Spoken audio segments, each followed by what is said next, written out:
ರಾಜ್ಯದ ನಕಲಿ ದೇವಮಾನವನ ಬಗ್ಗೆ, ಅಂದರೆ ಕೇರಳದ ನಕಲಿ ದೇವಮಾನವ ಇನ್ನಿಲ್ಲ.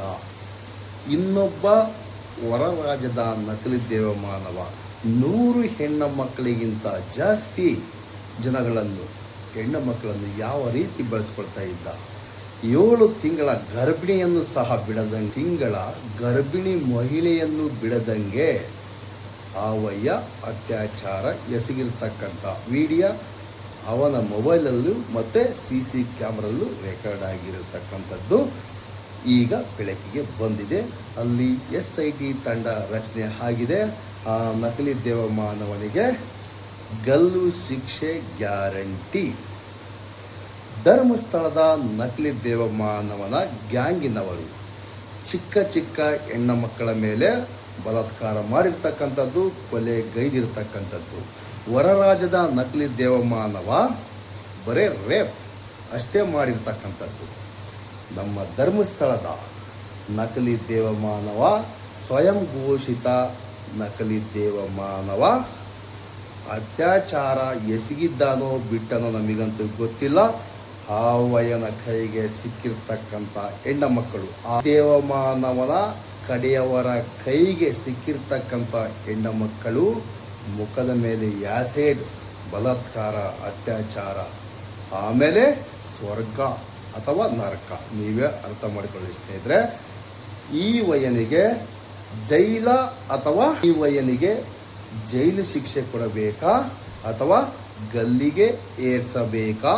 ಧರ್ಮಸ್ಥಳದ ನಕಲಿ ದೇವಮಾನವನಿಗೆ ಕರ್ನಾಟಕದ ಬಡವರ ರಕ್ತವನ್ನು ಇರತಕ್ಕಂಥ ಈ ವ್ಯಕ್ತಿಗೆ ಯಾವ ರೀತಿ ಶಿಕ್ಷೆ ಕೊಡಬೇಕು ಎಂಬುದನ್ನು ಕಾಮೆಂಟ್ ಮುಖಾಂತರ ತಿಳಿಸಿ. ನಮ್ಮ ಕನ್ನಡ ಮಾಧ್ಯಮದವ್ರಿಗೆ ದೊಡ್ಡ ನಮಸ್ಕಾರ. ನಿಮ್ ಯೋಗ್ಯತೆಗೆ ಬೆಂಕಿ ಸಿಗಾಕಲ್ಲ. ಅವಡಕ್ಕೆ ಬಾಲ್ಗಳ ಹೊಟ್ಟೆಗೆ ಅನ್ನ ತಿನ್ನ ಕೆಲಸ ಮಾಡ್ಬೇಕು, ಹೇಳ್ತಿನ ಕೆಲಸ ಎಲ್ಲ ಮಾಡೋದು. ಇಡೀ ಪ್ರಪಂಚದಲ್ಲಿ ಬೇರೆ ಬೇರೆ ಭಾಷೆಯವರೆಲ್ಲ ವಿಡಿಯೋ ಹಾಕೊಂಡ ಹುಡುಗಿದ ಜಸ್ಟಿಸ್ ಫಾರ್ ಸೌಜನ್ಯ ಅಂತ ಹೇಳ್ತಾ ಇದಾರೆ. ನೀವೇನ್ ಹೊಟ್ಟೆಗೆ ಅನ್ನ ತಿಂತೀರಾ, ಹೇಳ್ಕೊಳ್ ತಿಂತೀರಾ ನೀವು ಕನ್ನಡ ಮಾಧ್ಯಮದವರು? ಹಾ, ಲೌಡೆ ಕೇಬಲ್ಗೊಳ್ತಾರ. ನಿಮ್ಗೆ ಸುಟ್ಕೇಸ್ ಏನಾದ್ರು ಬಂದಿದೆ ಎಲ್ಲಾದ್ರೂ? ಮುಚ್ಕೊಂಡು ಫಸ್ಟ್ ಆ ಹುಡುಗಿಗೆ ನ್ಯಾಯ ಕೊಡ್ಸೋದ್ ಕಲೀರಿ, ಆಮೇಲೆ ಬೇರೆ ಮಾತಾಡಿ. ಅದೇ ದರ್ಶನ್ ಸರ್ನ ಹಾಕೊಂಡು 58 ಸಲಗಳಲ್ಲಿ ಮೆಸೇಜ್ ಹಾಕೊಂಡು ಇದ್ ಮಾಡ್ಕೊಂಡು ಸ್ಟ್ಯಾಟಸ್ ಹಿಂಗ್ರಿ ಅಂತ ಕೂತಿರ್ತೀರ ಲೌಡೆ ಕೇಬಲ್ಗಳ. ದರ್ಶನ್ ಸರ್ಗೆ ದೇವ್ರ ಹೊರ ಕೊಟ್ಟವನೆ, ಪೂಜಾರಿ ನಿಮ್ಮಂತ ಮಿಂಡ್ರಿ ನನ್ ಮಕ್ಳುಗಳು ಮಾಧ್ಯಮದವರು ಏನ್ ಮಾಡಕ್ ಹೊರಟಿದ್ದೀರಾ ನೀವು ಬೇವರ್ಸಿಗಳ? ಅವರು ಒಬ್ರಿಗೆ ನ್ಯಾಯ ಕೊಡ್ಸಿದ್ರು ಯಾವ್ದೋ ಒಂದ್ ರೀತಿನಲ್ಲಿ. ನೀವೇನ್ ಮಾಡ್ತಾ ಇದ್ದೀರಾ? ಶಂಟ ಹರಿತಾ ಇದ್ದೀರಾ ಯಾರವನಾರ ಕೂತ್ಕೊಂಡು? ಹಾ, ಎಲ್ಲಾ ಮಾಧ್ಯಮದಲ್ಲಿ ಬಂತ ಕೂತೈತಲ್ಲ, ನೀವೇನ್ ಶಂಟ ಹರಿತಾ ಇದ್ದೀರಾ ಅಂತ ಕೇಳ್ತಾರ ನಿಮ್ಮನ್ನ ಲೌಡೆ ಕೇಬಲ್ಗಳ. ನಿಮ್ ಯೋಗ್ಯತೆಗಳಿಗೆ ಯಾವನಾರ ಚಡ್ಡಿ ಒಳಗ್ ಕೈ ಬಿಟ್ಟಂತೆ, ಅವಳು ತೆಪ್ಕೊಂಡ್ಲಂತೆ, ಇನ್ನೊಬ್ಬ ಕೊಲೆ ಅಂದಂತೆ, ಇನ್ಸ್ಟಾಗ್ರಾಮ್ ಲವ್ ಐತಂತೆ, ಅವೆಲ್ಲ ಶಾಟ ತೋರಿಸ್ತಿರಲ್ಲ ಸೂಳೆ ಮಕ್ಳುಗಳ. ನೀವು ಕರೆಕ್ಟ್ ಆಗಿ ತೋರಿಸಿ ಆ ಹುಡ್ಗಿಗ್ ನ್ಯಾಯ ಕೊಡ್ಸಿ. ನಿಮ್ ಯೋಗ್ಯತೆಗೆ ಬೆಂಕಿ ಸಿಗಕ್ಕ. ಸಿಸ್ಟರ್ ಸೌಜನ್ಯನ್ ಸಾವ್ಗೆ ಎಲ್ಲಾರು ಕೂಡ ನ್ಯಾಯ ಸಿಗ್ಲೇಬೇಕು. ಇಷ್ಟು ವರ್ಷ ಆಗಿದೆ, ಇಷ್ಟು ವರ್ಷ ಆದ್ರೂ ಹುಡ್ಗಿಗ್ ನ್ಯಾಯ ಸಿಗ್ತಾ ಇಲ್ಲ. ಭಗವಂತನಲ್ಲೆಲ್ಲ ಪ್ರಾರ್ಥನೆ ಮಾಡಿ ಮತ್ತೆ ಜೈದ್ ಕಡೆಗೆ ನಡೀರಿ, ಅನ್ಯಾಯದ ಕಡೆಗೆ ಹೋಗ್ಬೇಡಿ. ಲೋಫರ್ ಕನ್ನಡ ಬಂದಾಯ್ತು. ಸೊ ನಾನು ಅವನು ಕೇಳಿದಾಗ ಕ್ಯಾನ್ ಯು ಲಿಫ್ಟ್ ಮೀ ಅಂತ. ನಾನೊಂದು 10 kg ಕಡಿಮೆ ಇದ್ದೆ ಅವಾಗ. ಈಗ ನಾನು 100 kg ಇದ್ದೇನೆ. ಅವಾಗ ಒಂದು 87 ಇರ್ಬೋದು. ಈ ಲಿಫ್ಟೆಡ್ ಮೀ ಅವಾಗ. ಸೊ ನಾನು ಅವ್ರ ಹತ್ರ ನನ್ನನ್ನು ಎತ್ತಲಿಕ್ಕೆ ಆಗ್ತದೆ ಕೇಳಿದೆ. ಅವಾಗ ನನ್ನನ್ನು ಎತ್ಕೊಂಡು ಹೋದ್ರು. ನಮಸ್ಕಾರ ಸ್ನೇಹಿತರೆ, welcome to my YouTube channel. ಸ್ವಾಗತ. ನೋಡಿ ಸ್ನೇಹಿತರೆ, ಧರ್ಮಸ್ಥಳದ ನಕಲಿ ದೇವಮಾನವನ ಬಗ್ಗೆ ಸ್ವಲ್ಪ ಇಂಟ್ ಕೊಡ್ತಾ ಇದ್ದೀನಿ, ದಯವಿಟ್ಟು ಕೇಳಿಸ್ಕೊಳ್ಳಿ. ಇದಕ್ಕಿಂತ ಮುಂಚಿತವಾಗಿ ನಿಮಗೊಂದು ವಿಚಾರ ತಿಳಿಸೋಕೆ ಬಂದಿದ್ದೀನಿ. ದಯವಿಟ್ಟು ಈ ವಿಡಿಯೋ ಸ್ವಲ್ಪ ಲಾಂಗ್ ಆಗಿರುತ್ತೆ, ಅಡ್ಜಸ್ಟ್ ಮಾಡ್ಕೊಳ್ಳಿ. ನೋಡಿ ಸ್ನೇಹಿತರೆ, ಕೇರಳದಲ್ಲಿ ಒಬ್ಬ ನಕಲಿ ದೇವಮಾನವ ಇದ್ದ. ಅವನಿಗೆ ಯಾವ ಪರಿಸ್ಥಿತಿ ಬಂತು ಎಂಬುದರ ಬಗ್ಗೆ ನಿಮಗೆಲ್ಲ ಗೊತ್ತಿರ್ತಕ್ಕಂಥ ಸಂಗತಿ. ಮತ್ತು ನಿನ್ನೆ ಮೊನ್ನೆ ಒಬ್ಬ ನಕಲಿ ದೇವಮಾನವನನ್ನು ಯಾವ ಥರ ಒದ್ದು ಎಳ್ಕೊಂಡು ಹೋದರು, ಆ ವಯ್ಯ ಏನೆಲ್ಲ ಮಾಡಿದ್ದ, ಹೆಣ್ಮಕ್ಳನ್ನು ಯಾವ ಥರ ಬಳಸ್ಕೊಂಡಿದ್ದ, ಮುಖ್ಯಮಂತ್ರಿಗಳ ಸಪೋರ್ಟಿಂದ ಎಲ್ಲರೂ ಮುಖ್ಯಮಂತ್ರಿಗಳು ಹೋಗಿ ಸಮೇತ ಆ ನಕಲಿ ದೇವಮಾನವನಿಗೆ, ಅಂದರೆ ತಾನೇ ಸ್ವಯಂ ಘೋಷಿತ ದೇವಮಾನವ ಅಂತೇಳಿ ಘೋಷಣೆ ಮಾಡಿರ್ತಕ್ಕಂಥ ವ್ಯಕ್ತಿ. ನೋಡಿ ಸ್ನೇಹಿತರೆ, ಈಗಿನ ವೈರಲ್ ಆಗಿರ್ತಕ್ಕಂಥ ವಿಡಿಯೋ, ಆ ಸ್ವಾಮೀಜಿ ಹೆಸರು ಕೂಡ ನನಗೆ ಆಗ್ತಾ ಇಲ್ಲ. ಆ ಸ್ವಾಮೀಜಿ ಯಾವ ಥರ ಕೃತ್ಯ ಮಾಡಿದ್ದೆ ಅಂದರೆ, ಹೆಣ್ಮಕ್ಳನ್ನು ಯಾವ ರೀತಿ ಬಳಸ್ಕೊತಾ ಇದ್ದ ಅಂದರೆ, ಅವ್ರ ಮನೆಯವರು ರೂಮ್ ಹೊರಗಿದ್ರೆ ಇವರು ಒಳಗೆ ಹೋಗಿ ಸ್ವಾಮಿ ಹತ್ರ ಏನು ಕೇಳ್ಕೊತಿದ್ರು, ಏನು ಬಿಡ್ತಿದ್ರು ಎಂಬುದ್ರ ಬಗ್ಗೆ ಇವರಿಗೆ ಯಜಮಾನರಿಗೆ ಅರಿವಿಲ್ಲ. ಆವಯ್ಯ ಒಳಗೆ ಕರ್ಕೊಂಡೋಗಿ ತೀರ್ಥದಲ್ಲಿ ಏನೋ ಕೊಟ್ಟು ಅವ ಮುನ್ನ ಯಾವ ರೀತಿ ಬೇಕೋ ಆ ರೀತಿ ಬಳಸ್ಕೊತಿದ್ದ, ಮತ್ತು ಕ್ಯಾಮ್ರಾದಲ್ಲಿ ರೆಕಾರ್ಡ್ ಮಾಡ್ಕೊಳ್ತಾ ಇದ್ದ. ಇಂಥ ನಕಲಿ ದೇವಮಾನವರು, ಸ್ವಯಂ ಘೋಷಿತ ದೇವಮಾನವ ಇವತ್ತಿನ ದಿನ ಜೈಲಲ್ಲಿದ್ದಾನೆ. ಇದಕ್ಕೆಲ್ಲ ಕಾರಣ ಅಂದರೆ ಧೈರ್ಯವಾಗಿ ನಿಂತ್ಕೊಂಡಿರ್ತಕ್ಕಂಥ ಒಬ್ಬ ದಿಟ್ಟ ಮಹಿಳೆಯಿಂದ. ನೋಡಿ ಸ್ನೇಹಿತರೆ, ಧರ್ಮಸ್ಥಳದಲ್ಲಿ ಹಿಂದೆ ಒಂದು ಚೀಟಿ ಬರೆದು ಇಲ್ಲ ಒಂದು ಪ್ರಿಂಟ್ ತೆಗೆದು ಅದನ್ನ ಒಬ್ಬರಿಗೆ 10 ಜನ, ಒಬ್ಬರಿಗೆ 10 ಜನ ಕೊಡ್ರಿ, 20 ಜನ ಕೊಡ್ರಿ, ಹೀಗೆಲ್ಲ ಪ್ರಸಾರ ಮಾಡಿ ಜನಗಳನ್ನು ಕರೆಸ್ಕೊಂಡು ನಮ್ಮ ಹಿಂದೂ ದೇವಸ್ಥಾನಕ್ಕೆ ಎಲ್ಲರೂ ಈ ಥರ ಪಬ್ಲಿಷ್ ಮಾಡಿರ್ತಕ್ಕಂಥದ್ದು. ಧರ್ಮಸ್ಥಳದ ನಕಲಿ ದೇವಮಾನವನ ಕಡೆಯವರು ಒಂದು ಚೀಟಿಯನ್ನು ಬರ್ಕೊಂಡು ಈ ಚೀಟಿಯನ್ನು 4 ಜನಕ್ಕೆ ಹಂಚು, ಆ 4 ಜನ ಇನ್ನೊಂದು 4 ಜನಕ್ಕೆ ಈ ಥರ ಪ್ರಸಾರ ಮಾಡಿ ಧರ್ಮಸ್ಥಳದಲ್ಲಿ ದೈವ ಉಂಟು, ಇಲ್ಲಂತ ಹೇಳೋದಿಲ್ಲ. ಆದರೆ ನಕಲಿ ದೇವಮಾನವ, ನಾನೇ ಸ್ವಯಂ ಘೋಷಿತ ದೇವಮಾನವ ಅಂತೇಳಿ ಕರೆಸ್ಕೊಂಡಿರ್ತಕ್ಕಂಥ ವ್ಯಕ್ತಿ ಯಾವ ರೀತಿಯಲ್ಲಾದರೂ ಯಾವ ರೀತಿಯ ಆಟ ಆಡಿದ್ದಾನೆ ಅಂದರೆ, ಸರ್ಕಾರಕ್ಕೂ ಟೋಪಿ, ಇಡೀ ನಮ್ಮ ರಾಜ್ಯ ಜನತೆಗೂ ಟೋಪಿ. ಹೆಣ್ಮಕ್ಳ ಬಗ್ಗೆ ಮಾತಾಡೋಂಗಿಲ್ಲ ಬಿಡ್ರಿ, ಅಲ್ಲಿ ಏನಾಗಿದ್ದಾವೋ ಏನು ಬಿಟ್ಟಿದ್ದಾವೋ SIT ತನಿಖೆ ನಡೀತಿದೆ, ಹೊರಗೆ ಬರುತ್ತೆ. ಕೇರಳದ ನಕಲಿ ದೇವಮಾನವ ಹೊಂಟಾಯಿತು, ಇನ್ನೊಬ್ಬ ದೇವಮಾನವ ಹೊಂಟಾಯಿತು. ಒಬ್ಬ ಮುಖ್ಯಮಂತ್ರಿ ಸಾಥ್ ಕೊಟ್ಟಿದ್ದಕ್ಕೆ ಅಂದರೆ ಅವನ ಹತ್ರ ಹೋಗಿ ಭವಿಷ್ಯ ಕೇಳ್ತಾನೆ. ಅವನಿಗೆ ಸಂಖ್ಯಾಶಾಸ್ತ್ರ ಗೊತ್ತು, ಆ ಶಾಸ್ತ್ರ ಗೊತ್ತು, ಈ ಶಾಸ್ತ್ರ ಗೊತ್ತು, ಹಂಗೆ ಹಿಂಗೆ ಅಂತೆಲ್ಲ ಹೇಳೋದಕ್ಕೆ ಅವಯ್ಯ ಅಲ್ಲಿ ಹೋಗಿ ಕಾಲಿಗೆ ಬಿದ್ದು ಅವಯ್ಯನ ಯಾವ ಥರ ಮೆರೆಸ್ಬಿಟ್ರು ಅಂದರೆ ಹೇಳೋಕ್ಕೆ ಆಗ್ತಿಲ್ಲ ರೀ, ಆ ಥರ ಮೆರೆಸ್ಬಿಟ್ರು ಅವಯ್ಯನ. ಅವಯ್ಯ ಅದನ್ನ ಉಳಿಸ್ಕೊಂಡ. ಬರೀ ಹೆಣ್ಣು ಮಕ್ಕಳ ಮೇಲೆ ಶೋಷಣೆ, 100ಕ್ಕಿಂತ ಹೆಚ್ಚು ಮಂದಿಯನ್ನು ಆವಯ್ಯ ಬಳಸ್ಕೊಂಡಿದ್ದಾನೆ. ಈಗ SIT ತನಿಖೆ ನಡೀತಿದೆ. ಆ ರಾಜ್ಯದಲ್ಲಿ ಸುಮಾರು 50ಕ್ಕಿಂತ ಹೆಚ್ಚು ಕೇಸುಗಳು ಆವಯ್ಯನ ಮೇಲೆ ಆಗಿರ್ತಕ್ಕಂಥದ್ದು. ಇನ್ನೂ ಹೆಚ್ಚಾಗ್ತಾವಂಗೆ ಗೊತ್ತಿಲ್ಲ ರೀ. ಸ್ವಯಂ ಘೋಷಿತ ದೇವಮಾನವರು ಕೆಲವರು ಒಳ್ಳೆಯವರು ಇದ್ದಾರೆ, ಕೆಟ್ಟವರು ಇದ್ದಾರೆ. ಸ್ವಲ್ಪ ಥಿಂಕ್ ಮಾಡಿ. ಸ್ವಾಮಿ, ನಿಮ್ಮ ಭಕ್ತಿಗೆ ನಮ್ಮ ಶರಣಿ, ನೀವು ಯಾವ ಥರನ ಪೂಜೆ ಮಾಡ್ಕೊಳ್ಳಿ, ಯಾವ ಥರನ ಇದೇ ಮಾಡ್ಕೊಳ್ಳಿ, ಬಟ್ ದೇವರನ್ನು ನಂಬಿ ಇಂಥ ಡೊಂಗಿ ಬಾಬಾಗಳನ್ನು, ನಕಲಿ ದೇವಮಾನವರನ್ನು ನಂಬಕ್ಕೆ ಹೋಗಬೇಡಿ. ನಂಬಿದರೆ 3 ನಾಮ ಹಾಕೊಳ್ಳೋದಲ್ಲ, ಅವರ ಸಂಸಾರನೇ ಬೀದಿಗೆ ಬರುತ್ತೆ. ಮತ್ತು ಬರುವಂಥ ಔಷಧಿಯನ್ನು ಕೊಟ್ಟು, ಸೌಜನ್ಯಗೆ ಸಮೇತ ಮತ್ತು ಬರುವಂಥ ಔಷಧ ಕೊಟ್ಟಿದ್ರು. ಅಲ್ಲೇನು ಬೇರೆ ಇಲ್ಲ, ಇಲ್ಲೇನು ಬೇರೆ ಇಲ್ಲ. ಅಲ್ಲಿ ನಕಲಿ ದೇವಮಾನವನ ಅಟ್ಟಹಾಸ, ಇಲ್ಲೂ ಸಹ ನಕಲಿ ದೇವಮಾನವನ ಅಟ್ಟಹಾಸದಿಂದಲೇ ಹಲವಾರು ಅನಾಥ ಶವಗಳು ಅಲ್ಲ ರೀ, 3 ದಿನಕ್ಕೊಂದು, 2 ದಿನಕ್ಕೊಂದು, 2 3 ಬೀಳ್ತಾ ಇದ್ವಂತೆ. 2012ರ ಆಚೆಗೆ. ಈಚೆ ಯಾಕೆ ಬೀಳ್ತಾ ಇಲ್ಲ? ದೈವ ಸ್ವರೂಪಿಯಾಗಿರ್ತಕ್ಕಂಥ ಸೌಜನ್ಯಗಳನ್ನು ಮುಟ್ಟಿದ ಮೇಲೆ ಇವಾಗಿಲ್ಲ. ಯಾಕೆ?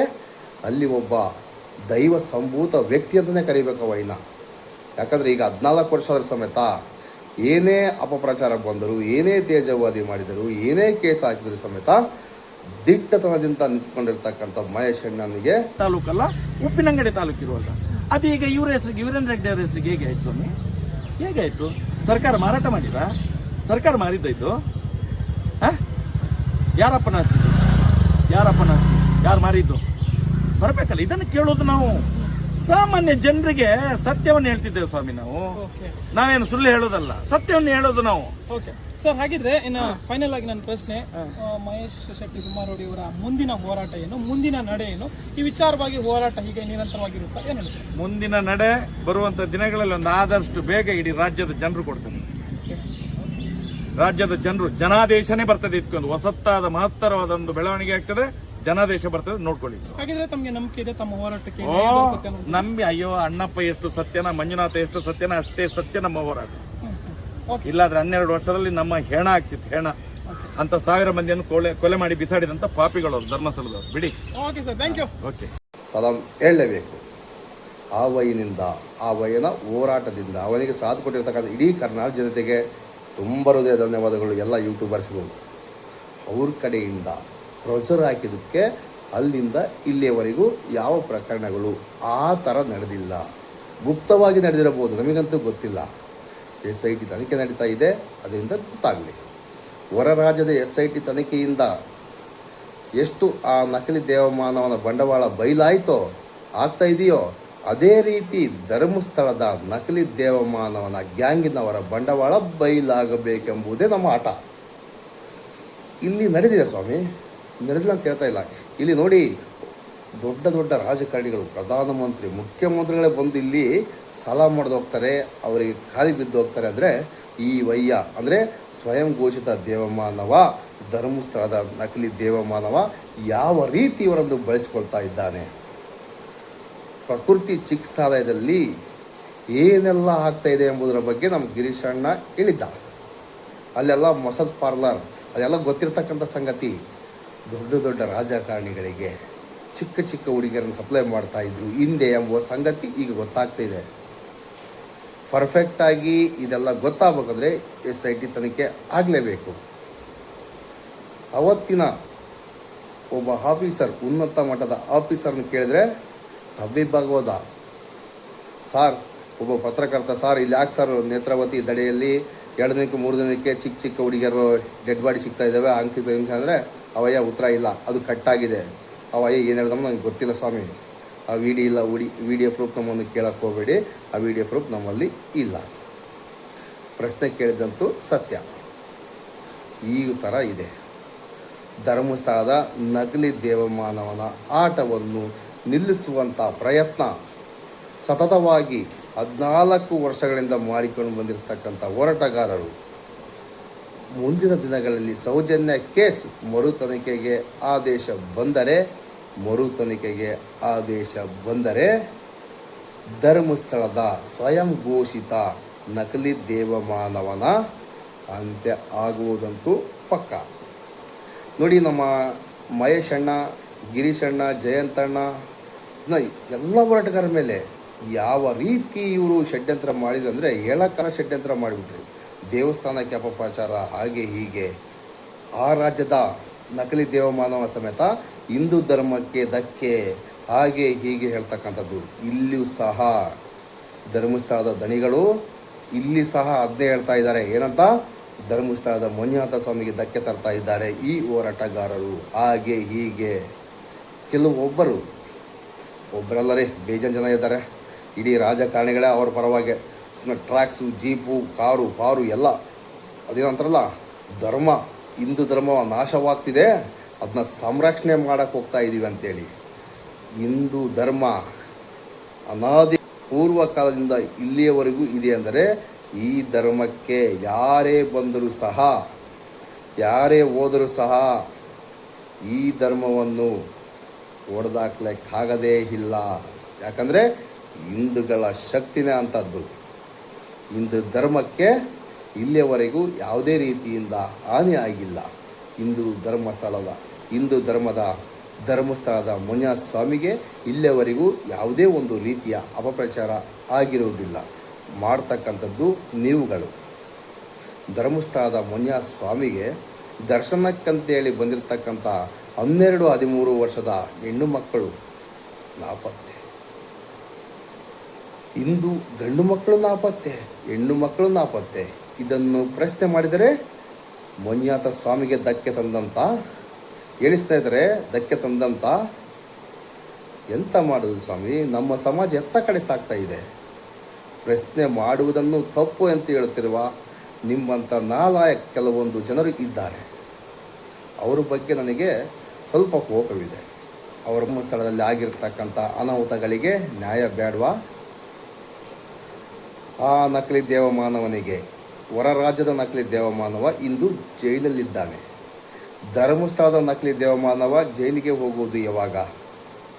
ಭೂ ಕಬಳಿಕೆ ಆ ಒಬ್ಬ ಹೊರ ರಾಜ್ಯದ ಒಬ್ಬ ನಕಲಿ ದೇವಮಾನವ, ಹೊರ ರಾಜ್ಯದ ನಕಲಿ ದೇವಮಾನವ, ಸ್ವಯಂ ಘೋಷಿತ ದೇವಮಾನವನ ಪರಿಸ್ಥಿತಿ ನಮ್ಮ ರಾಜ್ಯದ ನಕಲಿ ದೇವಮಾನವನಿಗೆ ಬಂದೇ ಬರುತ್ತದೆ, ಬರಲೇಬೇಕು.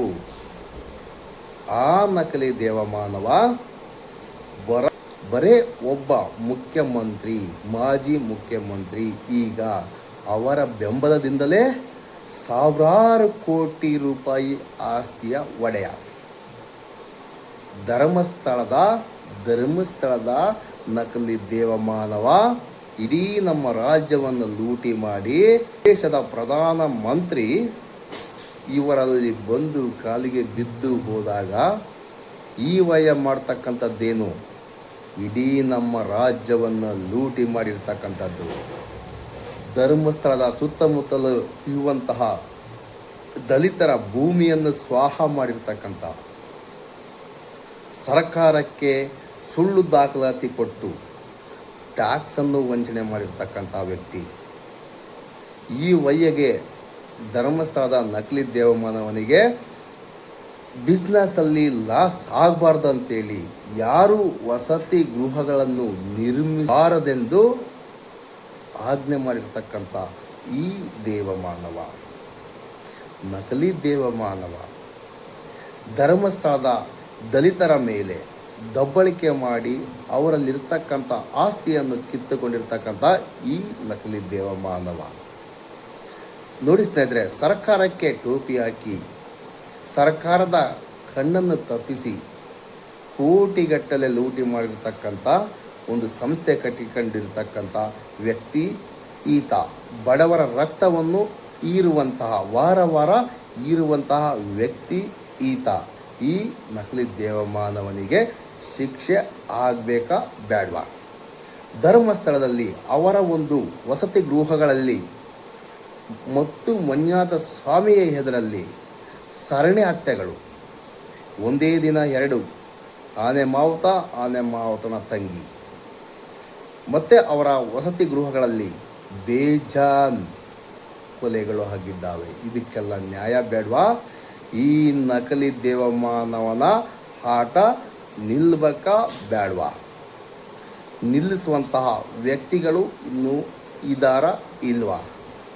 ಇದನ್ನು ನಮ್ಮ ಸಾರ್ವಜನಿಕರೇ, ಅಂದರೆ ನಮ್ಮ ರಾಜ್ಯದಲ್ಲಿರ್ತಕ್ಕಂಥ ವ್ಯಕ್ತಿಗಳು, ನಮ್ಮ ದೇಶದಲ್ಲಿರ್ತಕ್ಕಂಥ ಭಕ್ತಾದಿಗಳು, ಮಂಜುನಾಥ ಸ್ವಾಮಿ ಭಕ್ತಾದಿಗಳೇ ಇವರನ್ನು ಹಿಡಿದುಕೊಂಡು ಹೋಗಿ ಜೈಲಿಗೆ ಹಾಕುವಂಥ ಕೆಲಸ ಮಾಡಲೇಬೇಕು. ಯಾಕಂದರೆ ಇವರಿಗೆ ನಮ್ಮ ದೇಶದ ಉನ್ನತ ಮಟ್ಟದ ರಾಜಕಾರಣಿಗಳ ಬೆಂಬಲ ಇರುವುದು ನಮಗೆ ಗೊತ್ತಾಗಿರ್ತಕ್ಕಂಥ ಮಾಹಿತಿ. ನಮ್ಮ ರಾಜ್ಯದ ಮುಖ್ಯಮಂತ್ರಿಗಳು, ಗೃಹ ಮಂತ್ರಿಗಳು, ಉಪಮುಖ್ಯಮಂತ್ರಿಗಳು ಎಲ್ಲರೂ ಇವರ ಪರವಾಗಿರ್ತಕ್ಕಂಥದ್ದು ಮೇಲ್ನೋಟಕ್ಕೆ ಕಾಣ್ತಾ ಇದೆ. ಈಗ SIT ತನಿಖೆಯೂ ಸಹ ಈ ಫಲಿತಾಂಶ ಹೊರಬೀಳ್ತದೋ ನಮಗಂತೂ ಗೊತ್ತಿಲ್ಲ. ಗೊಂದಲ ಗೂಡು. ಧರ್ಮಸ್ಥಳದ ವಿಚಾರಗಳೆಲ್ಲ ಗೊಂದಲ ಎಲ್ಲ ಬರೀ ಅವ್ರ ಕಡೆನೇ. ಯಾರ ಕಡೆ? ಧರ್ಮಸ್ಥಳದ ನಕಲಿ ದೇವಮಾನವನ ಕಡೆಗೆ ಹೋಗಿರ್ತಕ್ಕಂಥದ್ದು ಮೇಲ್ನೋಟಕ್ಕೆ ಕಾಣ್ತಾ ಇದೆ. ಧರ್ಮಸ್ಥಳದಲ್ಲಿ ಸತ್ತಂತಹ ಹಿಂದೂ ಹೆಣ್ಣು ಮಕ್ಕಳಿಗೆ, ಗಂಡು ಮಕ್ಕಳಿಗೆ ನ್ಯಾಯ ಬೇಡವಾ ಸ್ನೇಹಿತರೆ? ಬೇಡವಾ? ಹಾಗಾದರೆ ಕೇಳುವುದೇ ತಪ್ಪ. ಧರ್ಮಸ್ಥಳದ ನಕಲಿ ದೇವಮಾನವನ ಬಂಡವಾಳ ಬಯಲಾಗುತ್ತೆ, ಶಿಕ್ಷೆ ಕೂಡ ಹಾಗೆ ಆಗುತ್ತೆ. ಇದು ಸೌಜನ್ಯಳ ಶಾಪ, ಮಂಜುನಾಥ ಸ್ವಾಮಿಯ ಶಾಪ, ಅಣ್ಣಪ್ಪ ಸ್ವಾಮಿಯ ಶಾಪ. ಧರ್ಮಸ್ಥಳದ ಮಂಜುನಾಥ ಸ್ವಾಮಿ, ಅಣ್ಣಪ್ಪ ಸ್ವಾಮಿಯ ಹೆಸರನ್ನು ಅಡ್ಡ ಇಟ್ಕೊಂಡು ಈ ವಯ ಮಾಡ್ತಕ್ಕಂಥ ದಗಲಬಾಜಿ ದಂಧೆಗಳೆಲ್ಲ ಒಂದಲ್ಲ ಒಂದು ದಿನ ಬಯಲಿಗೆ ಬಂದೇ ಬರುತ್ತವೆ, ಬರಲೇಬೇಕು ಸಹ. ಇದು ನಮ್ಮ ಅಭಿಪ್ರಾಯ, ಓನ್ ಅಭಿಪ್ರಾಯ. ಬಂದೇ ಬರುತ್ತೆ. ಜೈ ಸೌಜನ್ಯ. ನಮಸ್ಕಾರ. ಇಷ್ಟೊತ್ತು ವೀಕ್ಷಣೆ ಮಾಡಿದ ಎಲ್ಲ ಕರ್ನಾಟಕದ ಜನತೆಗೂ, ನಮ್ಮ ದೇಶದ ಜನತೆಗೂ ಮುಂದಿನ ವಿಡಿಯೋದಲ್ಲಿ ಸಿಗೋಣ. ನಮಸ್ಕಾರ. ಜೈ ಸೌಜನ್ಯ.